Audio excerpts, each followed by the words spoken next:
ሐዋሳ ምን ተፈጠረ?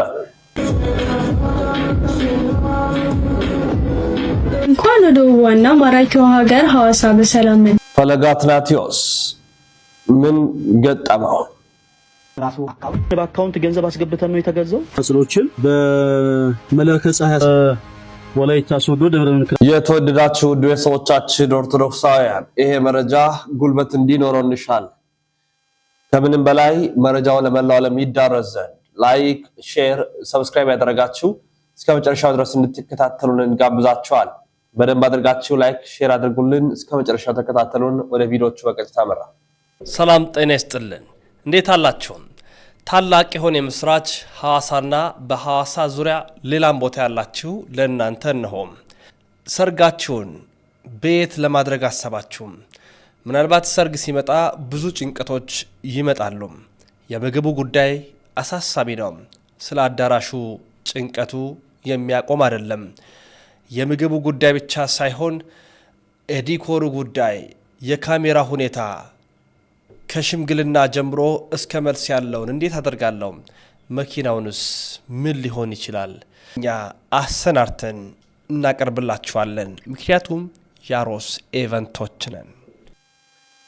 ሰላም ጤና ይስጥልን። እንዴት አላችሁ? እንዴት ቆያችሁ? እንዴት ሰነበታችሁ? ይህ ያሮስ ነው። እንግዲህ በዛሬ መረጃችን የተለያዩ ጉዳዮችን እንቃኛለን፣ እንመለከታለን። ስለዚህ መረጃው ለመላው ዓለም ይዳረስ ዘንድ ጉልበት እንዲኖረው ከእናንተ የሚጠበቀውን ነገር አድርጉ። እጅግ በደንብ አድርጋችሁ አዳርሱልን እንላለን። በቀጥታ ወደ ቪዲዮቻችን ስለምናመራ ማለት ነው።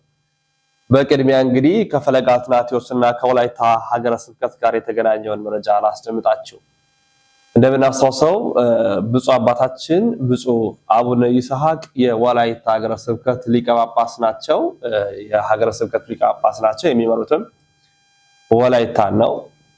ታዲያ እሳቸው በሚመሩት ሀገረ ስብከት ላይ ወይም የመሩ ባለበት ሀገረ ስብከት ላይ ብፁዕነታቸው ማለት ነው ፈለገ አትናቴዎስ በአንድ ወቅት እንግዲህ ብዙ ነገሮችን ያካሄዳሉ። ሀገረ ስብከታቸው የአብነት ትምህርት ቤት ለማቋቋም የተለያዩ ስራዎችን እየሰሩ ይገኛሉ። ይህንን ተከትሎ እርዳታ ለማድረግ ወንድማችን ፈለገ አንድ አካውንት ከፍቶ በራሱ አካውንት ላይ ገቢ ሲያሰባስብ ነበር። ይህንን ተከትሎ እንግዲህ የተለያዩ ቅሬታዎች ቀርበዋል። አሁን ማሳያችሁ ቪዲዮ ሁለት ነው። መጀመሪያ ባለፈው ያሳያችሁ ቪዲዮ ላይ ጥያቄ እንደቀረበና እንደታገደ እንደውም የተሰበሰበው ገንዘብ ካለ በአካውንቱ የገባው እንዲመለስ የሚል አሁን ደግሞ የወጣ ያለ ቪዲዮ ምንድነው? የምስክር ወረቀት እንደወሰደ ብሩንም ሄዶ እንዳስረከበ ነዋያቱንም ሄዶ እንደገዛ የሚያሳይ ቪዲዮ ወጥቷል። ፈለገ አትናቴዎስ ንጹህ መሆኑን የሚያመላክት ቪዲዮ ነው እጄ ላይ ገባው። እሱንም አስደምጣችኋለሁ። ከዛ ወደ ቀጣዮች የቪዲዮ መረጃችን እናመራለን። ለከታተል እንመለስ። በስመ አብ ወወልድ ወመንፈስ ቅዱስ አሐዱ አምላክ አሜን። በሀገር ውስጥም ከሀገር ውጭም የምትኖሩ ኦርቶዶክሳውያን በሙሉ እንደምን አላችሁ? እግዚአብሔር በቸርነቱና በምህረቱ ብዛት ሁላችንንም በያለንበት ስለጠበቀን ክብርና ምስጋና ለአምላካችን ይሁን። እኔ በአንድ ጉዳይ መልእክት ለማስተላለፍ ነው። ፈለገ አትናቴዎስ ጋር በተያያዘ በ3 በ4 ቀናት ውስጥ አንዳንድ መረጃዎች በማህበራዊ ሚዲያ ሲዘዋወር ነበረ። ይህንንም ኦርቶዶክሳውያን ወንድሞች እህቶች እንደዚህ አይነት መልእክቶች እየተላለፉ ነው በማለት በውስጥ መስመር ልቀውልን ነው ያየነውና በዋናነት ከአብነት ትምህርት ቤት ጋር በተያያዘና በአንዳንድ ጉዳዮች ማብራሪያ በመስጠት እንደነበረ ያው እየሰጠ እንዳለ የብፁዕ አባታችን የአቡነ ይስሐቅን ፎቶ ጭምር በሚዲያ ላይ በመለጠፍ ምላሽ እየሰጠ ያለበት ሁኔታ አለ። ከዚህ ተግባር እንድቆጠብ በቅድሚያ እጠይቃለሁ ስናገር ነበረ። ለአብነት ትምህርት ቤቱ መቋሚያ፣ ጸናጽል፣ ብርድ ልብስ፣ ጥንድ ድርብ እንደዚህ አይነት ነገሮችን በትልቅ መኪና ጭኜ ይዤ ነው የሄድኩት ብሎ ሲያወራ ነበረ። የመጣው መቋሚያ፣ የመጣው ጸናጽል፣ ብርድ ልብስ አለ፣ ግን ጥንድ ድርብ የለም። ጥንድ ድርብ ማለት አንዱ በራሱ ውድ ነው። ገዝቶ ያመጣው ኩታ አይነት ትንሽ የፎጣ ነገር ተማሪዎች ትከሻቸው ላይ ጣል የሚያደርጉትን ነገር ነው ገዝቶ ያመጣው። ይህንንም ደግሞ ለመግዛት መጀመሪያ ምን ያስፈልጋል ለአብነት ትምህርት ቤት በማለት ደውሎ የጠየቀው እኔን ነው። እኔ የመሰለኝ ከዚህም ቀደምም ኦርቶዶክሳውያን ወጣቶችም ይጠይቃል ምን እንደሚያስፈልግ ለአብነት ትምህርት ቤት እኛ እንናገራለን። በዚያ መሰረት ገዝቶ ይልካል። እኔ የመሰለኝ ከራሱ ወይ አንድ ባለተስፋ ገዝቶ ለመላክ ጠይቆት ወይም እሱ ገዝቶ ለመላክ የጠየቀኝ ነው የመሰለኝ። እርሱ ግን ያደረገው ምንድነው በራሱ አካውንት ለአብነት ትምህርት ቤት በማለት ያለማንም እውቅና በራሱ አካውንት ገብቶ ገንዘብ ሲሰበስብ ነው የከረመው። የተሰበሰበው ገንዘብ ስንት እንደሆነ አናውቅም። እቃው የተገዛው በስንት ብር እንደሆነ አናውቅም። በራሱ አካውንት ደግሞ ለአብነት ትምህርት ቤት ገንዘብ አሰባስቦ እንደዚህ አይነት ነገሮችን ገዝቶ እንዲያመጣ መመሪያ የሰጠው ፈቃድ የሰጠውም አካል የለም። ስለዚህ የብፁዕነታቸውን ፎቶ በመለጠፍ በአብነት ትምህርት ቤት ስም ብዙ ልመና እንዳደረገ ኦርቶዶክሳውያን ከነ መረጃ ለኛ ሰጥተውናል። በውጭ ሀገር የሚኖሩ ኦርቶዶክሳውያን በድምጽም በጽሁፍም ያለውን መረጃ ለአብነት ትምህርት ቤት ምንም አካውንት የለውም እስከማለት ድረስ አካውንት የለውም እስከማለት ድረስ እና አካውንት አለው የራሱ በብፁዕ አባታችን በአቡነ ይስሐቅ መልካም ፈቃድ በሶስት ሰው ጣምራ ፊርማ የሚንቀሳቀስ አካውንት ለአብነት ትምህርት ቤት እያለ እሱ ግን በራሱ ፈቃድ በራሱ ተነሳሽነት በአብነት ትምህርት ቤት ስም ገንዘብ ሰበሰበ። ስንት ነው የሰበሰበው? ስቴትመንት ወጥቶ ታይቷል። የላከው ማን ነው? እሱ ዕቃ የገዛበትን ገንዘብ ማን ነው የላከው? የላከለት ገንዘብስ የተላከለት ገንዘብስ ምን ያህል ነው? የሚያውቅ የለም፣ እግዚአብሔር ይወቀው። ግን ያም ሆነ ይህ ከዚህ ቀደም ወደ ገዳሙ ለበረከት በመጣበት ወቅት እንደዚሁ 200 ሺህ ብር ለገዳሙ እንዳመጣ በመግለጽ እንግዲህ በአውደ ምሕረት ነው ያስረከበው። ለዚሁም ደግሞ ብፁዕ አባታችን አቡነ ይስሐቅ በነበሩበት ወቅት ነው ብፁዕነታቸው በዓል ለማክበር በገዳሙ በተገኙበት ዕለት ነው የሰጠውና በዚህ አጋጣሚ በመድረክ ፎቶ ተነስተዋል። በዚያም ደግሞ ገንዘብ ከራሱ ያመጣ መስሎን ወይ ከአንድ ባለተስፋ ይዞ የመጣ መስሎን ነው ምስክር ወረቀትም የሰጠ ነው። በመድረክም ተመስግኗል። ኋላ ግን ስንሰማ በገዳሙ ስም በአብነት ትምህርት ቤት ስም በራሱ አካውንት ላይቭ ገብቶ ገንዘብ እንደሚሰበስብ እንደገና ውስጥ ለውስጥ በቴሌግራምም ሰውን እንደምለምን እንደምጠይቅ ሁሉ ኦርቶዶክሳውያን በቴሌግራም ከሱ ጋር የተመላለሱትን ምልልስ የተነጋገሩትን ንግግር ሁሉ ለአብነት ትምህርት ቤት ገንዘብ አካውንት ለምን የለም፣ ለገዳሙ አካውንት ለምን የለም ብለው ሲጠይቁ አካውንት የለም ወደፊት እንድኖር እናደርጋለን እያለ አሁን ምንም አካውንት እንደሌለ በማድረግ እያለ በራሱ ተነሳሽነት በራሱ ፈቃድ ያለምንም ማንም እውቅና ማለት ነው ሰብስቧል። እውቅና የሰጠውም የለም፣ ሰብስብ ያለውም የለም። ስለዚህ ይሄ አግባብነት የሌለው ነገር ነው። ከአሁን በኋላ እንዲያቆም በትህትና እጠይቃለሁ።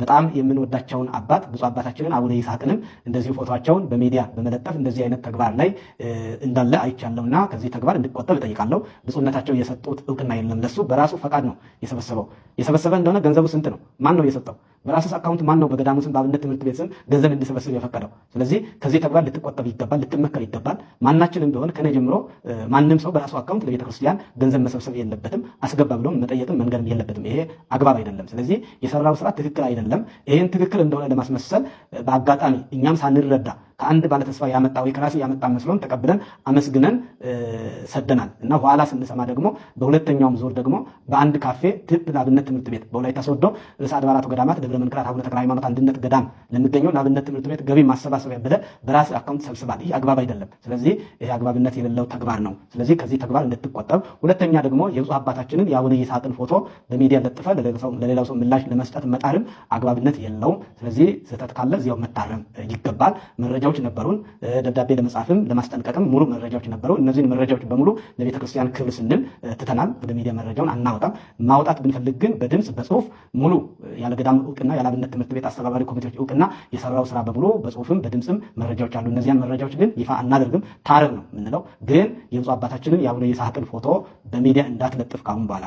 በዕለቱ አንተ ገንዘብ እየሰጠው ከማን እንደሆነ ከየት እንደሆነ አናውቅም ነበር። ኋላ ስንሰማ ደግሞ ከፍተኛ ገንዘብ በገዳሙ ስም በአብነት ትምህርት ቤት ሰብስበ በጭልፋ ወስደ በማንቂያ መስጠት አይነት ስራ ነው የሰራው። ይሄ የሚታወቅ ነው። ስለዚህ ይሄንን እንድትቆጠብ እጠይቃለሁ። በእግዚአብሔር ስም በመንፈሳዊ ጨዋነት ነው የምጠይቅህ። ስለዚህ ከዚህ ተግባር ተቆጠብ። ሌሎቻችሁ ምከሩት፣ ገስጹ። ጓደኞቹ ካላችሁ የእሱ ጓደኛ የሆናችሁ ከተግባሩ እንዲቆጠብ። በገዳማችንም በአብነት ትምህርት ቤታችንም ስም ገንዘብ በራሱ ፈቃድ በራሱ አካውንት መሰብሰቡ አግባብ ያለመሆኑን ማመን አለበት። ከዚያ በኋላ ደግሞ መቋሚያ ጸናጽል ጥንድ ድርብ ያልከው እሱም ጥንድ ድርብ አልመጣም። በትልቅ መኪናም ሳይሆን አባዱላ በሚባል ይሄ ነው ዶልፊን በሚባል መኪና ላይ በሚጫንበት ቦታ ተጭኖ የመጣ ውስን እቃ ነው እንጂ በትልቅ መኪና ብሎ ሲያወራ የነበረውን ሰው ለኔ በውስጥ መስመር ልኮልኝ ነው። ስለዚህ ይሄንን ተግባር እንድትተው በእግዚአብሔር ስም እጠይቃለሁ። በገዳሙ ስም የሚገኘው አብነት ትምህርት ቤት ለማገዝ የምትፈልጉ ኦርቶዶክሳውያን ካላችሁ አብነት ትምህርት ቤቱ በብፁዕ አባታችን በአቡነ ይስሐቅ በኢትዮጵያ ኦርቶዶክስ ተዋሕዶ ቤተክርስቲያን የወላይታ ሀገረ ስብከት ሊቀ ጳጳስና የቅዱስ ሲኖዶስ አባል የተቋቋመና ከ60 በላይ ተማሪዎችን ምግብ፣ ውሃ፣ ልብስ ሁሉ ማደሪያ ቦታ በማመቻቸት ሙሉ ወጪ ብፁዕ አባታችን አቡነ ይስሐቅ በሀገር ውስጥም ከሀገር ውጭም የሚኖሩ የመንፈስ ልጆቻቸውን በማስተባበርም እንደዚሁም ደግሞ እየመገቡም እያስተማሩም ያለበት ሁኔታ አለና ይህንን አብነት ትምህርት ቤት ማገዝ የምትፈልጉ አብነት ትምህርት ቤቱ የራሱ አካውንት አለው። 20% ለሀገረ ስብከት የማይቆረጥበት 1023 55 46 209 በዚህ አካውንትና አካውንት ብቻ እገዛ ማድረግ ትችላላችሁ። የአካውንቱ ስም የወላይታ ሀገረ ስብከት አብነት ትምህርት ቤት ይላል። በዚህ ማገዝ መርዳት ትችላላችሁ። ከዚህ ውጭ ግን በአብነት ትምህርት ቤቱ ስም ልመና ከተደረገ ገቢ የማሰባሰብ ተግባር ስራ ከተደረገ ከአብነት ትምህርት ቤቱ አስተባባሪ ኮሚቴ እውቅና ከሀገረ ስብከቱ እውቅና ውጭ መሆኑን እንድትረዱ እናሳስባለን። ራሱ በአካውንት ገንዘብ አስገብተን ነው የተገዛው። አጽሎችን በመላከ ፀሐይ ወላይታ ሶዶ ደብረ ምንክራት አቡነ ተክለ ሃይማኖት ገዳም ለአብነት ትምህርት ቤቱ ብፁዕ አባታችን አቡነ ይስሐቅ የቅዱስ ሲኖዶስ አባልና የወላይታ ሀገረ ስብከት ሊቀ ጳጳስ በአቋቋሙት አብነት ትምህርት ቤት ውስጥ ለሚገኙ አብነት ተማሪዎች በቁጥራቸው ልክ ብርድ ልብሶችን፣ ነጠላዎችን፣ መቋሚያዎችን፣ ጽናጽሎችን በመላከ ፀሐይ አሳሳቢነት ይሟላ ብለው ስለነገሩን ይዘን መተናል። ያው አባታችን እርሶ ይመርቅ። አሁን የምንገኘው በወላይታ ሶዶ ደብረ መንክራት አቡነ ተክለ ሃይማኖት ገዳም አብነት ትምህርት ቤት ነው። ራሱ አካውንት ለአብነት ትምህርት ቤት በማለት ያለማንም እውቅና ራሱ አካውንት ገብቶ ገንዘብ ሲሰበስብ ነው የከረመው። የተሰበሰበው ገንዘብ ስንት እንደሆነ አናውቅም። ቀው የተገዛ እንግዲህ እንደተከታተልነው ነው የተሰጠውን ነገር ሰምተናል፣ የተደመጠውን ነገር አይተናል ማለት ነው። ጉዳዩ መመርመር የሚያሻው ብዙ ነገሮችን እንድንመለከት የሚያደርገን ነው። ያው ጊዜ ሰጥተን እናያለን እንቃኛለን ብዬ አስባለሁ። ወደ ቀጣይ መረጃ ታብራስ ወደ ሐዋሳ የተፈጠረው ምንድነው? ምንድነው የተሰማ ያለው የሚለው ላስደምጣችሁ። የፊታችን እንግዲህ አንድ ቀን የቀረው የታህሳስ 18 19 ታላቁ በዓለ ንግስ ይከብራል። በተለይ በሐዋሳ በጣም በደማቁ እንደሚከበር የተለያዩ ቪዲዮዎች ይወጡ ይገኛሉ። አሁንም እንደዛ ነው መረጃዎች እየደረሱ ያሉት። ይሄንን ተከትሎ ብዙ ጥንቅሮች ብዙ መረጃዎችን ያደረስን እንገኛለንና አንድ ጭፈራ ቤት ሐዋሳ ላይ የሚገኝ ነው። ለሐዋሳ ስትመጡ ጭፈራ ቤት እያሉ ያስተዋውቃሉ ማለት ነው። በጣም በጣም በጣም የሚያስገርም ማለት ነው። እናድምጣቸው።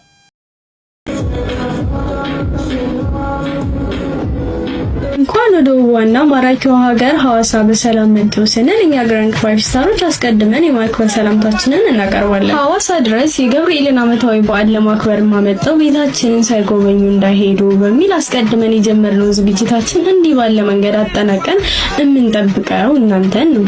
ከተማችን ላይ ታዋቂ ተወዳጅ የሆኑ ዲጄዎች፣ የተለያዩ የውጭ የሀገር ውስጥ መጠጦች አንዴ ከተቀመጡ የማይነሱበት ቪአይፒ ወንበሮች ከቆነጃጅ ሴቶቻችን ጋር ቀልጠፍ ያለ መስተንግዶ ይዘን እንጠብቆታለን። ኦርቶዶክሳውያን ይህን ቪዲዮ 1919 ጊዜ ኮፒ ሊንክ እያደረጋችሁ ሪፖስት፣ ሼር፣ ላይክም እንዳይረሳ። ኮሜንት ላይ ደግሞ ግራንድ ፋይቭ ስታር ክለብን እናወግዛለን እያላችሁ ኮሜንቱን እያጥለቀለቃችሁ ለብዙ እንዲዳረስ እያደረጋችሁልኝ ቪዲዮን ተመልከቱት። ግራንድ ፋይቭ ስታር ይህንን ቪዲዮ በአስቸኳይ ከቲክታክ አካውንት ላይ እንድታወርደውና ኦርቶዶክሳውያንን ይቅርታ እንድጠይቅ ፈልጋለሁ። ምክንያቱም እኛ ኦርቶዶክሳውያን ሐዋሳ ገብርኤል የምንመጣው ከቦታው በረከት ልናገኝ ልንሳለም እንጂ የእናንተን መጠጥ ልንጠጣ አይደለም። እኛ ኦርቶዶክሳውያንን ጠጭ በማድረግ ስለሆነ የሳላችሁት በፍጹም ያልተገባ ድርጊት ስለሆነ እያደረጋችሁ ያላችሁት አሁኑኑ በአስቸኳይ ይህን ቪዲዮ ከቲክታክ አካውንታችሁ ላይ እንድታነሱ ስል ጠይቃለሁ። የጠራችሁን የገብርኤልን ዝክር አይደለም በታዋቂ ዲጄዎች የምትሉ ሙዚቃ እንጂ የጋበዛችሁን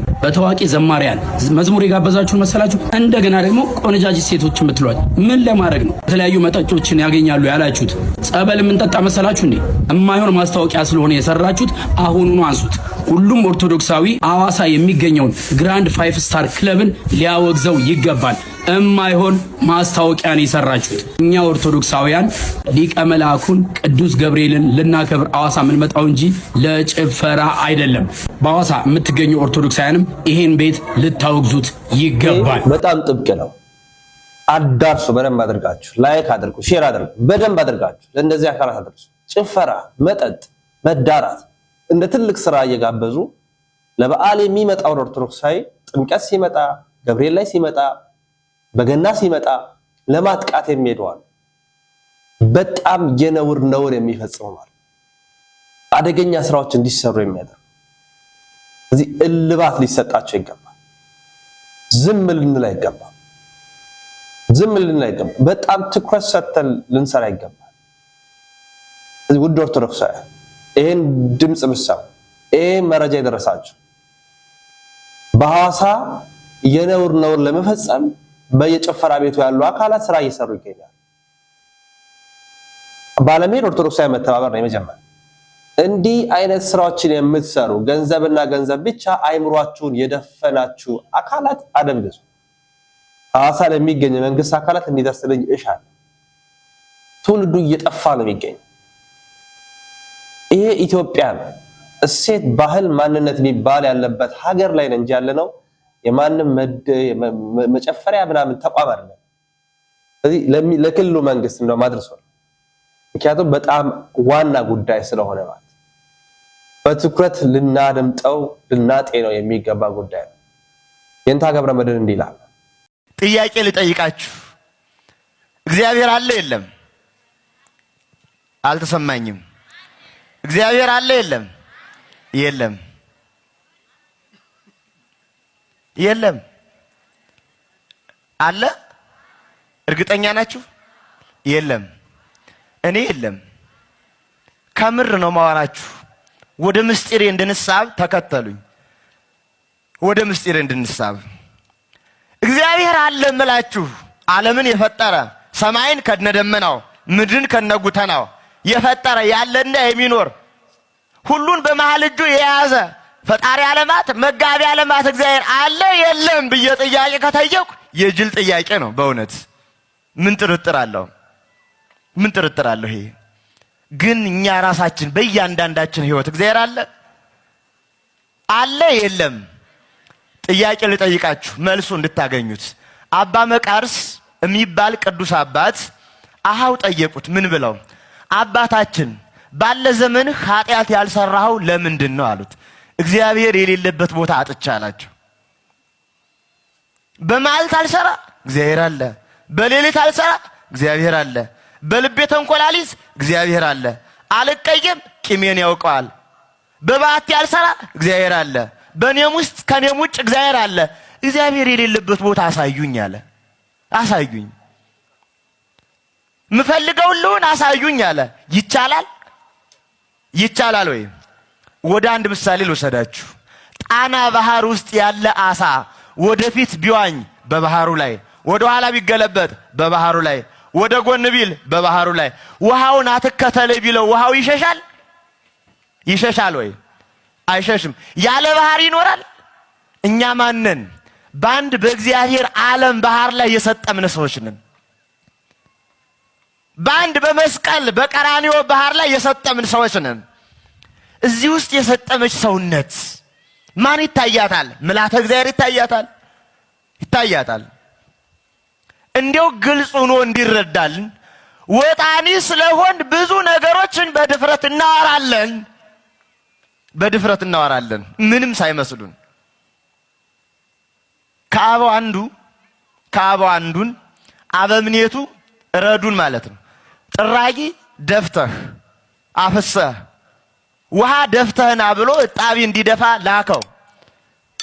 ጥራጊውንም እጣቢውንም ይዞ ሲሄድ ከጫካ መካከል ሊደፋው ሲል የሚያማምሩ የሚያሳሱ ሽበታቸው ነጭ የሆነ ሽማግሎች ቁጭ ብለዋል በረሃው ላይ። ይቅርታ አባቶች አላየሁም፣ ምንም አይደል አሉት። አልፎ ሄደና ይዞ ሊደፋው ሲል አሁንም እነዚያ ሽማግሎች የሚመስሉ ሌላ ሽማግሌ ተቀምጧል። አላየሁም ብሎ እሱም ፈራና ባላይ ነው ይቅርታ ምንም አይደል አሉት። እየሄደ ሲሄድ ሽማግሌ ሲሄድ ሽማግሌ ሲደክመው ተመልሶ ምሽት መጣ። አበምኔቱ ተቆጣ። አንተ አርዲት በየሙያቸው እየሰሩ ጊዜያት እያደረሱ እየቆፈሩ አንተ ደግሞ እጣቢ ለማፍሰስ 12 ሰዓት ስራ ትፈታለህ፣ ጊዜያት የለ እርድና የለ አለው። ኧረ አባቴ ቸገረኝ። ምንድነው ነገሩ? ሲሄድ ሽማግሌ የት ልድፋው? ምን አይነት ሽማግሌ? የሚያማምሩ 3 እና የሌሉበት ልታገኝ ነው? ስላሴ እኮ ናቸው። ታዲያ በነጋው በላሁን ይዳፍሰና አሉት። ሲሄድ ሽማግሌ እንግዲህ የሌላችሁበት የላልና ደፍቶባቸው መጣ። ከዚህ በኋላ ይሄ ሰው ቁፋሮ ሲሄድ እርሻ ቁፋሮ ሂድ ብለው ሲቆፍር ስላሴ እየሆኑበት ተቸገረ። ዓለም ራሱ ጠፋው። የራሱ የሚለው አጣ። የብሱ እግዚአብሔር ነው፣ ባህሩ የእግዚአብሔር ነው። ለእግዚአብሔር ምድር በመላ መላው መሬት የእግዚአብሔር ናት። ዓለምን ይወክሎሙ ለነብሩ ውስቴታ ዓለምና በውስጧ የሚኖር ሁሉ የእግዚአብሔር ናት አለ። እዚህ ውስጥ መኖር ምንችል ክርስቲያኖች እኮ ነን። እኛ ክርስቲያኖች እኮ እዚህ ውስጥ ነው የሰጠምነው። ይታያችኋል። እዚህ ውስጥ ነው የምንኖረው በእግዚአብሔር ዓለም። ኦርቶዶክሳዊት አንዲት የምትባለው አካል በዚህ ምስጢር ውስጥ የምትመላለስ እጅግ በጣም ረቂቅ ምስጢር ናት። እጅግ በጣም ረቂቅ ምስጢር ናት። አስባችሁታል? እኛ እግዚአብሔርን እንደመኖሩ እናምናለን፣ እንደሌለ አድርገን እንኖራለን። ስንቀየም እግዚአብሔር የለም፣ ለፍለጉታችን እግዚአብሔር የለም፣ ከሰው ስንደርስ እግዚአብሔር አለ፣ አውደ ምሕረት ስብከት ሲጀመር እግዚአብሔር አለ። በውስጣችን ተንኮል ሲሆን እግዚአብሔር ይጠፋል። እንዳለ እናምናለን፣ እንደሌለ እንኖራለን አይደለ? በምላተ እግዚአብሔር በምላቱ ሲትረዳ ሰው ወደዚህ ምስጢር እየገባ ይሄዳል። እግዚአብሔር አለ የለም እጅግ ደስ የሚያሰኝ ሐሳብ ነው የተነሳው። በዚህ ሐሳብ ላይ ብዙ ሐሳቦች ተንሸራሽረዋል። እግዚአብሔር የለም ለማለት ያነሳሳቸውን ሐሳቦችም ጨምሮ ተናግረዋል ማለት ነው። የተወደዳችሁ ቤተሰቦቻችን ኦርቶዶክሳውያን የዛሬ መረጃዎቻችን ምን ይመስላሉ? መረጃው ለመላው ዓለም እንዲዳረስ ላይክ፣ ሼር በማድረግ ትብብርና አጋርነታችሁን በማሳየት ከጎናችን እንድትቆሙ እንሻለን። እስከዛው ድረስ ሰናይ ቆይታ ይሁንላችሁ።